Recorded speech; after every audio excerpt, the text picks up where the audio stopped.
Se invita a los presentes. Es cuanto, presidente. De conformidad con los acuerdos de esta sesión,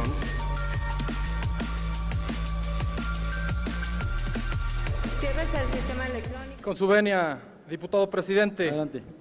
He escuchado distintas críticas que profundamente respeto y que he hecho y que he puesto especial atención. Así como las afirmaciones que hay que hablar con la verdad, pero también hay que hablar con conocimiento y hay que hablar con sustentos jurídicos y entender todo el ordenamiento, pero más allá de eso, habría que entender que el comercio no es el del siglo XIX.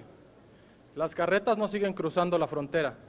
El comercio es dinámico y para hablar de ello, yo quisiera señalarlo y hablar de la realidad mexicana.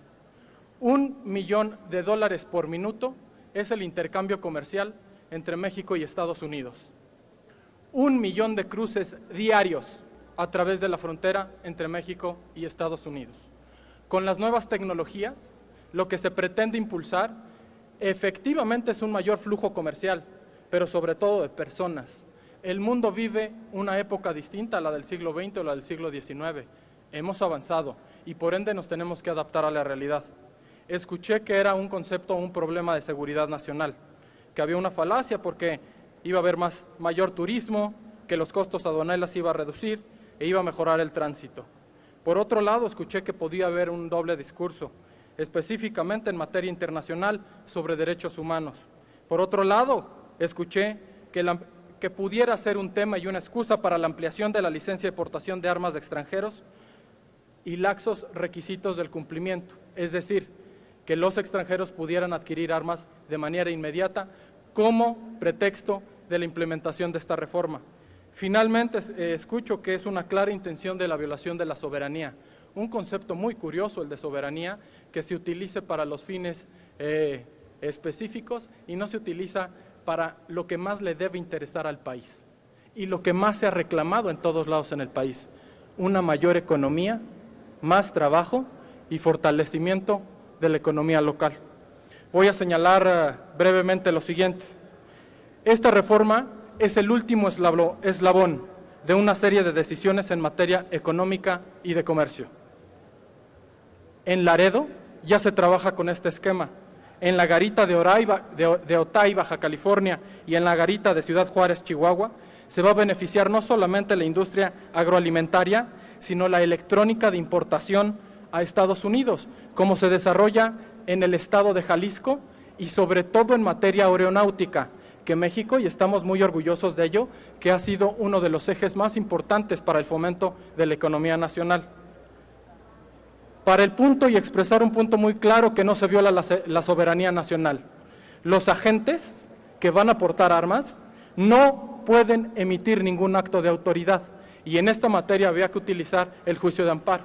El acto de autoridad se entiende como un acto que crea, modifica o extingue la situación jurídica de los mexicanos. Al no aplicar ningún acto de autoridad, no pudiera considerarse en ningún sentido la violación a la soberanía nacional. Nuevamente regresaríamos, ¿es un concepto ideológico o es un concepto mercantil, comercial y de comercio? Quien afirma que viola la soberanía nacional no toma en cuenta lo siguiente, que hoy nuestro país ha firmado distintos acuerdos, por ejemplo, del Sistema Interamericano de Derechos Humanos. Esos derechos y esos actos sí se emiten de manera proteccionista para los ciudadanos mexicanos y para cualquier extranjero que hoy está dentro del territorio nacional. Número 2, los arbitrajes de la OMC, la Organización Mundial de Comercio, que no aplica y no ejecuta actos de comercio y actos importantes que intervienen entre los mexicanos, sí lo hace. La Organización Mundial de la Salud, para proteger la salud de los mexicanos, ¿no intervienen también en decisiones importantes? También lo hace. Entonces, ¿por qué el doble discurso?